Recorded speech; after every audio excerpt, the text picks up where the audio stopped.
আজকে 318 পৃষ্ঠা নারী সংস্কার যারা করে, নারী কমিশন বানিয়ে 318 পৃষ্ঠার বই লিখে জমা দিয়েছে। কোরআনে কারিমের প্রায় 11টা না 13টা আয়াতের ভুল ধরেছে তারা। আমি আজকে পুরাটা প্রায় 318 পৃষ্ঠা 3 দিন মিলে পুরাটা পড়লাম। এই 318 পৃষ্ঠার ভেতরে আমার মতো ছোট মাথা, তাই আমি 13টা ভুল পেলাম যে কোরআনের ডাইরেক্ট বিরুদ্ধে, আর বাকিগুলো হাদিসের বিরুদ্ধে। এরা সাহস কিভাবে পেয়েছে তার পেছনেও কারণ আছে। এই যে কয়টা রিপোর্ট দিয়েছে, এদের না নারী মনে হয় না পুরুষ মনে হয়। কি কথা বলছেন? এদের চেহারার দিকে তাকান। এই নারী কমিশনার যে কয়টা আছে কমিশনে, একটাও কি মহিলার মতো লাগে? মহিলাদের তো একটা কাটিং কুটিং আছে, এদের কি কি কাটিং? হিজলা কাটিং। এই হিজরাদের এত সাহস হতো না, এর পেছনে রাঘব বোয়াল আছে, কেউ কল কাটি নাড়ছে। আজকে হেফাজত ইসলাম বাংলাদেশ থেকে একটা ঘোষণা এসেছে, এদের রায় না, এদের কমিশনই আমরা মানি না। কথা বলেন না কেন? এদের রিপোর্ট পেশ করা দূরের কথা, এই কমিশনই মানি না। এদেশে 92% মুসলমান। ভারতে কোরআনের 26টা আয়াতের বিরুদ্ধে ওরা কেস করেছিল, তাই তামাম দুনিয়া ফুঁসে উঠেছিল। আর এখানে অলরেডি 13টা আয়াতের বিরুদ্ধে, এটাও তো একটা কেস। আমরা চাই এই মানুষগুলোর পেছনে যারা আছে তাদের সহ আইনের মুখোমুখি করে তাদের বিচারের আওতায় আনা লাগবে। এবং আপনি মানব অধিকারের নাম নিয়ে, বাক স্বাধীনতার নাম নিয়ে, সমান অধিকারের নাম নিয়ে কোরআনের বিরুদ্ধে, হাদিসের বিরুদ্ধে কোনো কথা যদি সামনে কেউ বলে, কোনো বিচার লাগবে না, ওরে মেরে ফেলা লাগবে। হ্যাঁ, কথা বলুন। সময় এখনই যাচ্ছে, এখনো যদি এভাবে ছাড় দিয়ে চলে যান, বিপ্লব যেটা এসেছিল এই বিপ্লব টিকিয়ে থাকা সম্ভব না। আলহামদুলিল্লাহির রহিমির রহমান আল্লাযী খালাকানা লিল ইবাদাতি ওয়াল জান ওয়া খাসানা বিত তাকরীমি বাইনাল হায়াওয়ান ওয়া নাশহাদু আল্লা ইলাহা ইল্লাল্লাহু ওয়াহদাহু লা শারীকা লাহু শাহাদাতান মুসিলাতান ইলাল জিনান ওয়া নাশহাদু আন্না মুহাম্মাদান আবদুহু ওয়া রাসূলুহুল মাবউসু ফিনা বিল হুদা ওয়া দীনিল হাক্কি লিযুহিরাহু আলাল আদিয়ান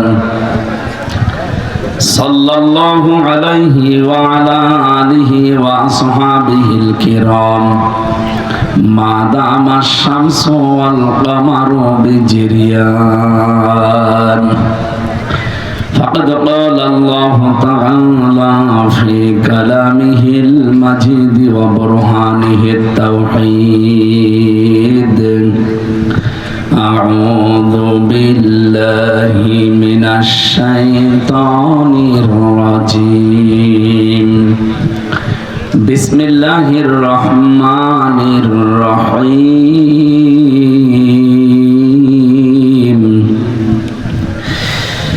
মা তাদউহুম ইলাইহি সাদাকতা ইয়া রাব্বানা।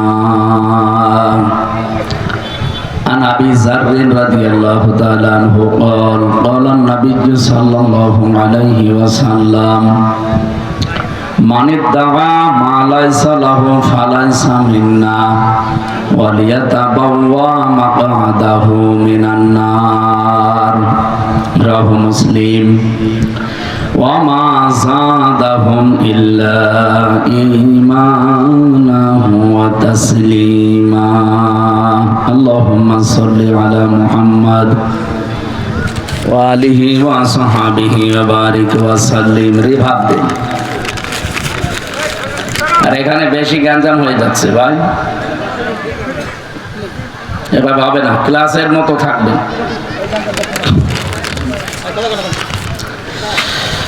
রাজশাহী জেলার বাগমারা থানার অন্তর্গত এটা কি জানো, সাধকম নাকি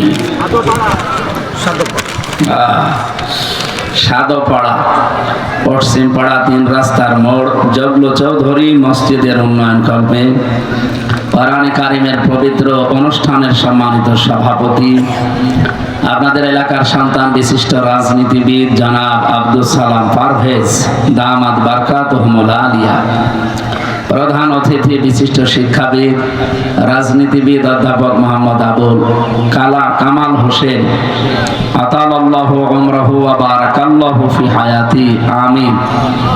প্রধান পৃষ্ঠপোষক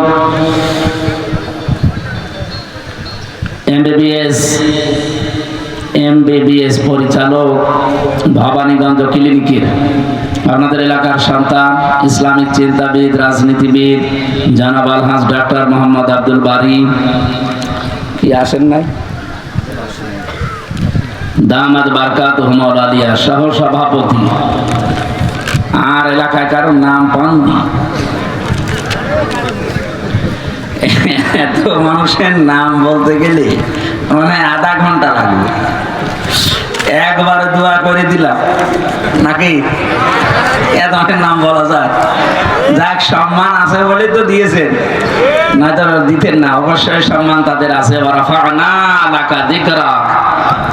আল্লাহ এদের মর্যাদা সম্মান শুধু দুনিয়া না, উভয় জগতে যেন বাড়িয়ে দেন। আমরা কি সত্যি সম্মান মর্যাদা চাই? বলেন বলেন। যাদের কামনা করলাম আপনারা একটু মন খুলে দোয়া করেন তো, আমিন। ওয়ালিল্লাহিল ইজ্জাতু ওয়া লিরাসূলিহি ওয়া লিল মুমিনিনা ওয়ালাকিন্নাল মুনাফিকিনা লা ইয়ালামুন। আল্লাহ তাআলা বলেন সূরা মুনাফিকের ভেতরে আছে যে সম্মান, ইজ্জত, মর্যাদা এটা আমি আল্লাহ আমার জন্য, আমার রসুলের জন্য, আর যারা দুনিয়ায় ঈমান আনে তাদের জন্য আমি এটা নির্ধারিত করে রেখেছি। এজন্য সম্মান জোর করে পাওয়া যায় না। জোর করে পাওয়ার জন্য যারা চেষ্টা চালিয়েছে তাদেরকে আল্লাহ এত নিচে নামিয়েছে, তাদের নাম এখন গালি হয়ে গেছে। ইয়াজিদ, এই লোকটা সুন্দর একটা নাম না? অনেক সুন্দর নাম ইয়াজিদ, অনেক সুন্দর নাম, অর্থ অনেক সুন্দর, কিন্তু নামটা এখন বিশ্বে কালের আবর্তনে এটা গালি। কাউকে যদি রাগাতে চান বলবেন এজিদের বাচ্চা, রেগে যাবে। অথচ নামটা খারাপ। মীর জাফর, এ ভাইয়ের নামের শেষে মীর আছে, আর ওই লোকটার নামের আগে মীর। মীর জাফর নাম যদি আপনি কাউকে বলেন যে মীর জাফর, ওকে খুশি হবে না রাগ করবে? নামটা কিন্তু সুন্দর। একজন সাহাবীর নাম জাফর, তার আগে মীর, সম্মান সূচক শব্দ একটা শব্দ লাগিয়ে দিয়েছেন। এরকম নামটাও গালি হয়ে গেছে, আজ মানুষ রাখতে চায় না। যারা এই দেশে জুলুম করেছিলেন মানুষের উপরে, নাম যতই সুন্দর হোক দেখবেন কিছুদিন পরে নামটাও গালি হয়ে যাবে। এখন অলরেডি গালি হয়ে গেছে। কাউকে যদি আপনি রাগাতে চান শুধু বলবেন হাসিনা, রেগে যাবে। হ্যাঁ, আপনি দেখেন, আমি জেলে থাকাকালীন আমার মেয়েটাকে আমি রেখে গিয়েছিলাম 7 মাস। এখন প্রায় 4.5 বছর হয়ে গেল তার বয়স। এই ফিরে এসে ওর নাম, ওর সামনে যদি এই নাম বলি, ও আগেই কথা তো এখন বলতে শিখেছে, ওই সময় তো আর কথা বলা শিখে না। এখন দেখি নাম শুনলে কেমন করে, অথচ জীবনে আমার মনে হয় সামনাসামনি কোনোদিন তার হয়নি। এই নামটা ঘৃণিত করে দিয়েছে কেন? পৃথিবীতে আপনি এখন 6 জনের নাম পাবেন, এদের নাম শুনলে তামাম দুনিয়ার, সে যেই হোক, ধর্ম তার আলাদা থাকতে পারে, ও ঘৃণার চোখে দেখবে তার নামটা। 1 নম্বরে 3 জন পর পর আমরা ইহুদির নাম পেয়েছি। হিটলার, একে মুসলমান না খ্রিস্টান? খ্রিস্টান ছিল। 2 নম্বরে নাম এসেছে এখন এই যেটা চলছে, নেতানিয়াহু। 3 নম্বরে আমাদের প্রতিবেশী মোদি। 4 নম্বরে যেটা পালিয়েছে আমাদের এইটা, ওটার নাম কেমন যেন লাগে, এটা ছাতা নিতে চাই না। এই নামগুলো ঘৃণিত করে দিয়েছে কেন? কারণ সম্মান মর্যাদা যার ভেতরে, এদের ভেতরে এই জিনিসগুলো নেই। আল্লাহ মর্যাদা রেখেছেন সূরা মুজাদালার 11 নম্বর আয়াতে আছে, ইয়ারফাউল্লাহুল্লাযীনা আমানু মিনকুম ওয়াল্লাযীনা উতুল ইলমা দারাজাত। এই পৃথিবীতে যারা ঈমান আনার পরে তাদের যোগ্যতা জ্ঞান এগুলো অনুযায়ী টিকে থাকতে পারে, আমল করা মানে কাজ করা, টিকে থাকা। আল্লাহ বলেন এই মানুষগুলো দিন যত যাবে তার মর্যাদা তত বাড়তে থাকবে। সেই জন্য ইয়ারফা এটা মজারে, বর্তমান ভবিষ্যৎ, প্রেজেন্ট ফিউচার। সম্মান মর্যাদা ইজ্জত আল্লাহ কোথায় রেখেছে আমরা আন্দাজে অন্য জায়গায় তালাশ করি। সম্মান মানুষ পাবে ঈমান আনলে, সম্মান মানুষ পাবে তার জ্ঞান অনুযায়ী, যোগ্যতা অনুযায়ী কাজ করে। আমার কথা বোঝা গেছে? এখন যদি বলেন যে যাদের ঈমান নেই তাদেরও তো মানুষ সম্মান দেয়, সামনাসামনি সম্মান দিলে পেছনে যেয়ে দেখবেন তার অত্যাচারের কারণে এমন গালি দেয়। আমি একটা উপন্যাস পড়ছিলাম, এই হাজ্জাজ বিন ইউসুফ লোকটা একটা লোক ছিল দুনিয়ায়, এটা এত জালেম, মানুষের আসল নাম ভুলে গিয়েছিল। ওই সময় মানুষ ডাকতো যে ওর নামই জালেম। পাইক পেয়াদা যারা আছে দেশের জনগণ এসে বলছে আপনার জন্য তো রাস্তায় আর বের হওয়া যায় না, মানুষ শুধু আপনার নামে গালি দেয়। তাও এমন এমন নিকৃষ্ট গালি বানিয়েছে। গালি দেয় কে গো, এত সাহস কার দেখি? একটা ছদ্মবেশ নিয়ে রাস্তায় গেছে, এক গ্রাম্য লোকের সাথে দেখা হলো। হাজ্জাজ বিন ইউসুফ এই লোকটা কেমন? ও তো জালেম। কেমন? জালেমের বাচ্চা জালেম। 2-3 বার এই কথা শুনে ওর মেজাজ গেছে খারাপ। এই বেটাই আমার চেনো না? তো আমি সে হাজ্জাজ। ও আপনি? চিন্তা করছে আমার তো মাথা থাকবে না। ডাক দিয়ে বলছে বাদশাহ আপনি আমারে চেনেন না? তো আমি এই গ্রামের ওই লোক যার মাসে 2 দিন মাথা খারাপ হয়, আজকে তার পয়লা দিন। ও তুই পাগল? কারে ধরলাম? পাগল বলে ওই দিন বেঁচে গিয়েছে, তাছাড়া বাঁচার কথা ছিল। আমরাও এই 15.5 বছর পাগল বলেই বেঁচে আছি। হ্যাঁ কথা বলছে। সম্মান মর্যাদা কিসের ভেতরে আপনি এখনো টের পাননি। এই জন্য আহ্বান জানাবো, যদি সম্মান মর্যাদা, শান্তি, স্বস্তি, নিরাপত্তা, কল্যাণ এগুলো পেতে চান, দুনিয়াতে আল্লাহ হক দিয়েছেন, অধিকার দিয়েছেন। উলাইকা লাহুমুল আমনু।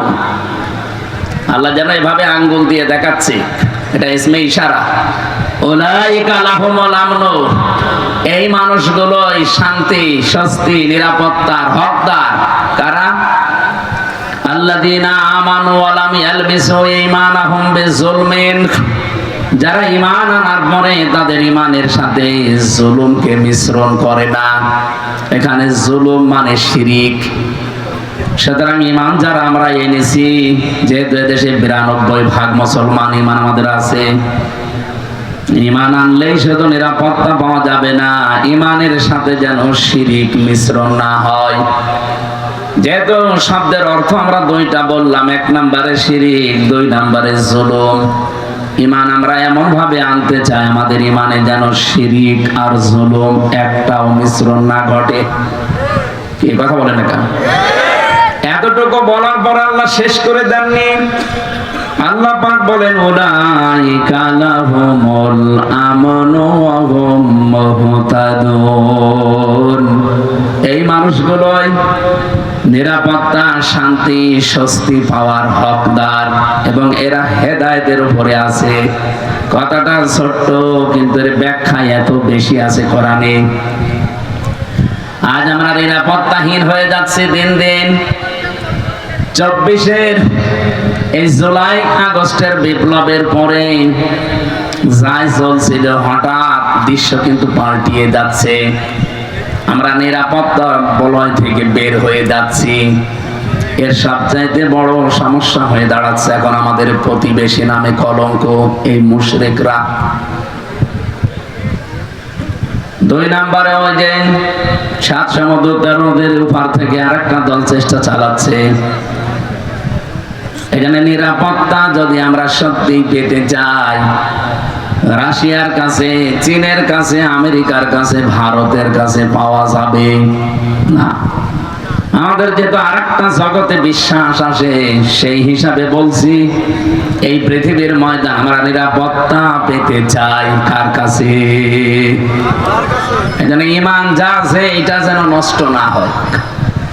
ঈমান আনার পরে যারা ওই আমল করবে, ঈমানে যা শিখেছে, আমি খুতবার ভেতরে যে কথাগুলো আরম্ভ করেছিলাম, ওয়া শাহাদু আল্লা ইলাহা ইল্লাল্লাহ ওয়াহদাহু লা শারীকা লা, এ পর্যন্ত আমি শেষ করে দেইনি। আমরা এমন আল্লাহর স্বীকৃতি দিয়েছি যার কোনো শরীক নেই, তিনি একা। এই সাক্ষীটা যদি কেউ টিকিয়ে রাখতে পারে, আমার খুতবার এই পয়েন্টের ভেতর ছিল শাহাদাতান মুসিলাতান ইলাল জিনান। এই সাক্ষীটা টিকিয়ে রাখতে পারলে আপনাকে জান্নাত পর্যন্ত পৌঁছিয়ে দেবে। এটা এমন একটা সাক্ষী, যেহেতু তেলাওয়াত করেছি যে আয়াত, এই খুতবার সাথে, আয়াতের সাথে আর হাদিসের সাথে পুরো একটার সারা একটা রিলেটেড আছে। আমি এই সম্পর্কে কথাগুলো আজকে বলবো। আমার কথা ছিল এইটা, আমরা শান্তি, স্বস্তি, নিরাপত্তা, সম্মান, মর্যাদা, ইজ্জত এগুলোর জন্য আজ অনেক কিছু করি। যাদের সম্মান কামনা করেছে আল্লাহ তাদের ঈমান এবং আমল অনুযায়ী যেন দুনিয়া আখিরাতে আরো বাড়িয়ে দেন, বলেন আমিন। দরুদ আর সালাম পড়ছে আমাদের নবী, মানবতার মহান শিক্ষক মুহাম্মদুর রাসূলুল্লাহ সাল্লাল্লাহু আলাইহি ওয়াসাল্লামের প্রতি। এদিকে তাকান। জীবন চালানোর জন্য আল্লাহ কোরআন দিয়েছেন, আদর্শ মানার জন্য নবী পাঠিয়েছেন যিনি মুহাম্মদুর রাসূলুল্লাহ। ও বাংলার মুসলমানেরা, এই দুইটা জিনিস আমাদের সামনে থাকার পরে পৃথিবীতে কার আইন মানার জন্য আপনি চেষ্টা চালান বলেন তো? আপনি কি পাগল না মাথা খারাপ? দুনিয়া চালাতে আল্লাহ আইন বানিয়ে পাঠিয়ে দিয়েছেন। আমরা যে সংবিধান বানাবো কে দিয়ে, সেই নামে আল্লাহ একটা সূরাই দিয়েছেন, সূরা ফুরকান। সংবিধান, ফুরকান মানে কি? সংবিধান। ৭৭টা আয়াত আছে এখানে, ৭৩টা ধারা আছে। এই আয়াতের যেটা পড়লাম না, এই আয়াতের একটু আগে আছে আনাকিমুদ্দিন ওয়ালা তাতাফাররাকু ফীহি, তোমরা দিন কায়েম করো, এ ব্যাপারে মত পার্থক্য করবা না।